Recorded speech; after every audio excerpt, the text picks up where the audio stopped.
Today, we are exploring a really revolutionary economic and, I guess, philosophical concept known as the mind-mind principle. Yeah, thanks for having me. To really ground our discussion today, we're examining an excerpted framework titled The Mind-Mind Principle, Transforming African Resources into Wealth. Right. It's a concept inspired by a figure known as the Almighty Dread. And while its immediate focus is the African continent, the mechanics we're going to look at, they really dictate the flow of wealth across the entire globe. Yeah, absolutely. And our mission for this deep dive is to explore exactly what happens when a society, or honestly, even a single individual, shifts their primary focus away from the physical resources buried beneath the ground. Right, shifting away from extraction. Exactly. And starts prioritizing the intellectual resources operating above the ground. It's a shift in perspective that can entirely redefine global prosperity. It really can. Okay, let's unpack this. Imagine for a second that you invite a friend over to bake a cake. Okay, I'm tracking. You go to your pantry, right? And you provide all the raw materials. You hand them your flour, your sugar, your eggs, the butter, the vanilla extract. Good stuff. Right. And you sell them all of these ingredients for, let's say, 50 cents. Wow, okay. Generous. Yes. Yeah. But then your friend takes those materials, applies their knowledge of baking, mixes them in precise ratios, utilizes the technology of an oven, and creates a beautiful, decadent chocolate cake. As one does. And when it's done, they turn around and sell that finished cake back to you for $20. Oh, wow. Yeah, that's You it. would look at them like they were out of their mind. Exactly. I mean, it's a completely losing game for you. Because you provided the actual physical substance, but you ended up paying a massive premium just to consume it in its final form. Yeah. And that's the ultimate economic trap. You know, the Yeah. person providing the physical matter assumes they're creating the value. Right. Because it's their flour. Exactly. Yeah. When in reality, the value is entirely captured by the person who knows how to transform that matter. Yeah. And that dynamic, that's the baseline problem establishing this entire framework. So we're looking at the staggering scale of Africa's physical wealth in direct contrast to its economic reality. Precisely. And we are talking about the concept of the mind. Like, this framework defines the mind very literally. It is everything beneath the ground. Just the tangible bounty of the earth. Yeah, gold, diamonds, oil, timber, bauxite, copper, and then you add in critical modern resources like lithium and rare earth minerals. Right. And even massive agricultural wealth like cocoa. Yeah, and when you hear that list, you are essentially looking at the required inventory for the entire modern world. You really are. I mean, you cannot build a smartphone, roll out an electric vehicle fleet, or maintain a basic electrical grid without those specific elements. And that leads to the defining economic paradox of resource-rich regions, right? Oh. It's often called the paradox of plenty. The paradox of plenty. Yeah. Because Africa is one of the richest continents on the planet in terms of these natural endowments. Yet, the economic reality for many nations is that they export these raw materials at their lowest possible baseline value. The 50 cents for the flour and eggs. Exactly. And then they import the finished manufactured products at significantly higher prices. They're buying back the $20 cake. They are, every single day. I want to play devil's advocate for a moment, though, because sitting here analyzing global supply chains, it's so easy to say, well, obviously you should just manufacture the products. It sounds simple on paper. But isn't having the raw materials at least half the battle won? Like, if a nation is sitting on a massive, naturally occurring deposit of lithium or gold, aren't they essentially holding a winning lottery ticket? You would think so, yeah. Because geography did the hardest part by putting the valuable material right under their feet. Well, what's fascinating here is how this framework directly dismantles that exact assumption. Oh, really? Yeah. There is a concept introduced here called the Great Lesson, and it basically boils down to this: a mine without a mind creates dependence. A mind without a mind creates dependence. Exactly. Holding that winning lottery ticket means absolutely nothing if you don't understand the financial system required to cash it in. Oh, wow. That makes sense. Or worse, if you have to hand your ticket to a third party to process the winnings for you, and they keep, 95% of the payout as a processing fee. Right, because the physical resource itself is completely inert. Like a gold nugget sitting in the dirt doesn't build a hospital or pave a road. Exactly. When an economy relies solely on the mine, it becomes entirely vulnerable to global commodity pricing. Because they're just selling the raw rock. Right. Raw materials are subject to massive market volatility that the exporting nation just does not control. I mean, if the global price of raw copper drops, a nation heavily dependent on copper exports faces an immediate economic crisis. They have no buffer. None. They don't control the demand, and they don't control the final utility of the product. They're trapped in a cycle of dependence because they rely on external entities to provide the finished goods. Right, like the medical equipment, the telecommunications infrastructure, the vehicles, all the things they need to survive and modernize. Exactly. The lottery ticket is useless without the infrastructure and the intelligence to process the winnings. Which moves us perfectly from the inertia of the mind to the catalyst of the equation, which is the mind. Yes, the engine of it all. Right. If the mind is what lies beneath the ground, the mind is everything operating above it. We're talking about intellectual resources, right? Yeah. Knowledge, education, creativity, innovation. Science, technology, entrepreneurship, and problem solving. These are the engines of alchemy. Like, the physical matter is merely a substrate. The mind is what actually turns a raw resource into wealth. So without intellectual capital, transformation is just physically impossible. Exactly. And you can see this alchemy everywhere when you start looking at specific supply chains. I mean, take cocoa, for example. Right. Great example. Cocoa beans on their own are bitter and largely unusable to the average consumer. You're definitely not snacking on raw cocoa beans. No. But you apply the mind, meaning the chemistry of fermentation, the engineering of mass manufacturing, and, the psychology of global marketing, and that bitter bean becomes chocolate. Right. It transforms into a globally branded, multi-billion-dollar export industry. And the profit margins are just astronomical compared to the raw agricultural yield. Absolutely. Or consider timber.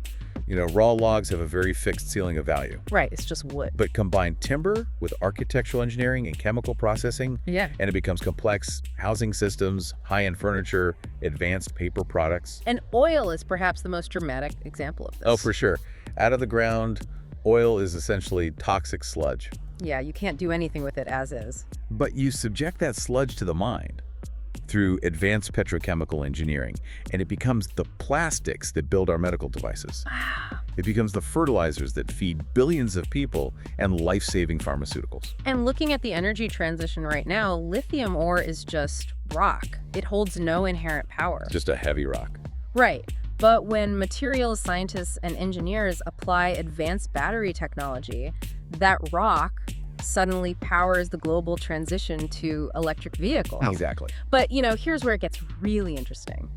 When you look at those transformations from raw lithium to EV batteries or cocoa to a branded chocolate empire, it's wild to realize that the physical earth is actually the cheap part. Yes, exactly. The true wealth isn't the physical chunk of lithium at all. The value is almost entirely in the recipe. In the intellect. Yeah, it's in the engineering patents, the software integration, the branding, the logistics network. Are we basically saying the invisible, intangible stuff is fundamentally worth more than the physical, tangible earth? We are. The core assertion of this principle is that countries become wealthy not because they possess resources, but because they possess the knowledge to transform them. That is wild. The premium is entirely on human thought. The physical matter is depreciable and finite. But intellectual capital, however, scales infinitely. Infinite. Right. A mind applied to a mind is the sole creator of lasting prosperity. Which completely shatters the old geopolitical assumption that whoever controls the most physical territory wins. It really does. It's not about hoarding the stuff. It's about optimizing the software running in the brains of the people who interact with the stuff. And that realization requires a total overhaul of national economic strategy. Like, a nation cannot just dig holes, load rocks onto ships, and expect to build a resilient middle class. No, you need a functional mechanism to operationalize this shift. You have to move from physical extraction to intellectual value creation. And the blueprint for that operational shift, it contrasts the old economic model with what the text calls a new African formula. Right. The old way is a straight dead-end line, right? Mine and then export. It is the 50-cent ingredient sale we talked about earlier. Selling the flour and eggs. Exactly. But the new progression introduces the critical friction points where value is actually generated. So it goes mine, then process, then manufacture, then brand, and only then export. Process, manufacture, brand. Those three intervening steps require massive cognitive infrastructure. That is where the $20 cake is baked, frosted, and put in a premium box. Exactly. And branding alone creates price inelasticity. I mean, people will pay exponentially more for a product because of the intellectual property and trust associated with the name. Right, entirely disconnected from the cost of the raw materials inside it. Exactly. So to achieve that new formula, there's a very specific 7-step blueprint laid out in the text here. Let's go through it. Step 1 is discover the mine. I mean, you need robust geological surveys and sovereign data ownership to know what physical resources you actually have. Right. And then step 2 is develop the mind. This means aggressively funding STEM education and curriculum redesign. So education is literally step 2. Yes. And step 3 is where many current systems fail. It's connect the mind to the mind. Okay, what does that look like practically? Well, it's not enough to just fund abstract education. You have to align your intellectual capital directly with your natural resource endowment. Oh, I see. So if a nation is sitting on massive copper deposits, its universities shouldn't just be producing generic business degrees. They need to be producing specialized metallurgists, supply chain logisticians, and electrical engineers explicitly trained to optimize that specific resource. That makes so much sense. And that direct connection naturally leads to step 4, which is create industries. Right. You aren't just building extraction sites, you are building the energy grids and processing plants right next to them. Exactly. And step 5 is create jobs, which naturally flows from a new industrial base requiring skilled labor rather than just manual extraction. And step 6 is create wealth through retained earnings and taxable revenue. Yes. And then there's step 7. And this is the mechanism that really makes this whole thing hum. Reinvest in education and innovation. It creates a closed-loop system of capital accumulation. Yeah, it's like a perpetual motion machine of wealth generation. I mean, you extract the baseline value, you use the human mind to multiply that value exponentially through processing and branding, and then you take the profits and pour them right back into making the human mind even sharper through R&D. Which makes the next cycle of innovation even more profitable. Exactly. But looking at this perpetual motion machine, I have to ask, what does this all mean for countries that don't have the physical resources to begin with? That's a great question. Because if a nation simply doesn't have the gold or the lithium, are they permanently locked out of this wealth generation cycle? Well, if we connect this to the bigger picture, the global economic landscape actually breaks down into 3 distinct scenarios that address this perfectly. Okay, lay them out for me. The first scenario is the paradox of plenty we've been discussing. A country has abundant physical resources, but underdeveloped cognitive infrastructure. So prosperity remains severely limited. Got a lottery ticket they can't cash. Exactly. Now, the second scenario is a country that has highly developed innovation, the robust moment, but very few natural resources. Okay. And what we see globally is that these countries absolutely still create massive wealth, because human intelligence is the ultimate value adder. Wait, really? Even without the raw materials? Absolutely.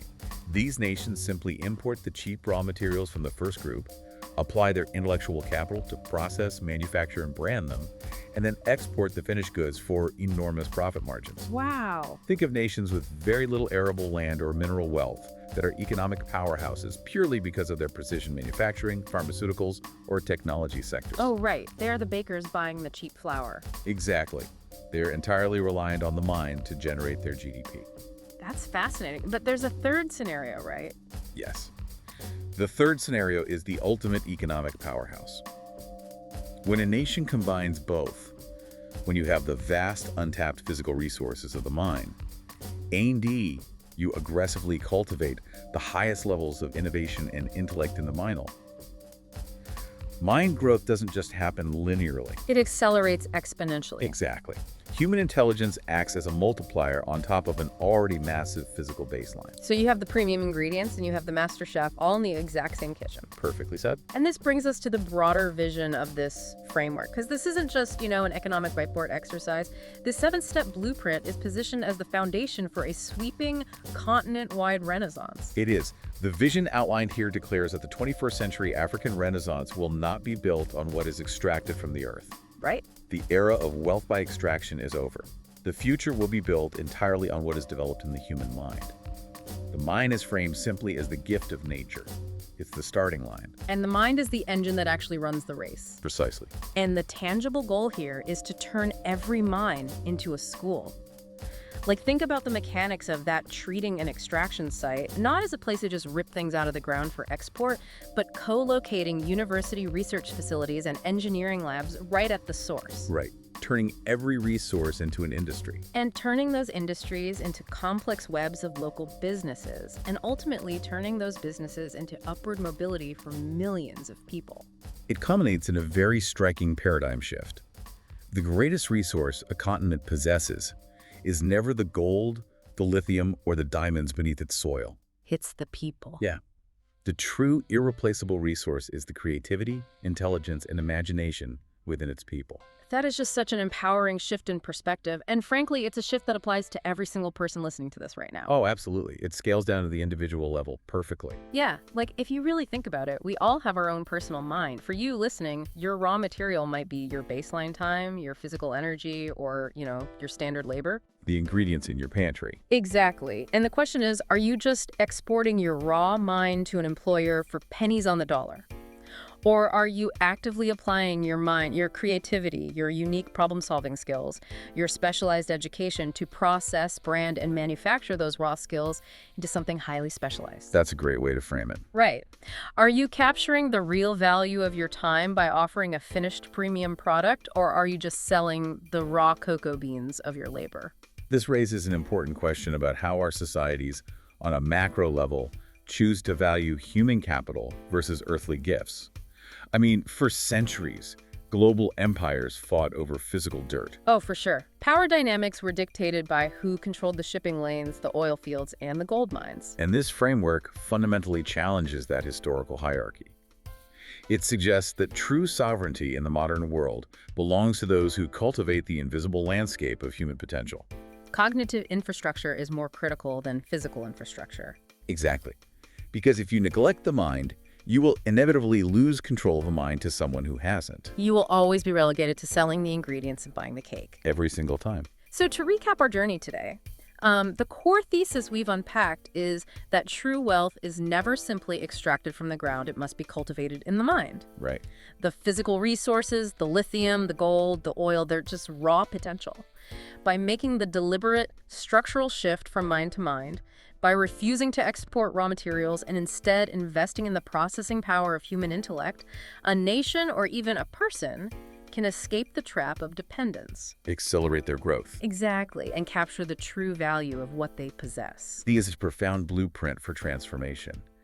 But, it also leaves us with something deeper to consider as we look toward the future. Oh, what's that? Well, the entire premise of the mind-mind principle rests on the idea that human intelligence is the ultimate, irreplaceable engine of value creation. It assumes that our cognitive processing power is the one thing that cannot be commoditized. But we are currently standing on the precipice of a totally new technological era. Ah, AI. Exactly. If a nation's or an individual's true wealth is the processing power of human imagination and intellect, what happens to the global economic balance when artificial intelligence begins to commoditize that very processing power? Oh, wow. If machine learning algorithms can process data, optimize manufacturing, generate branding, and innovate supply chains faster than we can, will the next era require us to completely redefine what the mind even is, just to stay ahead of the curve? Oh, man. Now that is a thought that will keep you up at night. Are we going to need an entirely new definition of the mind just to keep our place in the kitchen? We just might. It's a fascinating question, and one you'll have to keep mulling over on your own. Keep applying that intellectual alchemy to your own raw potential. Keep processing, keep innovating. Thank you for your time. Please do leave comments. We would like to hear your feedback. And please do subscribe if you want to hear and listen to more content about the African unity and collaboration, teamwork, and freedom and prosperity. Thank you.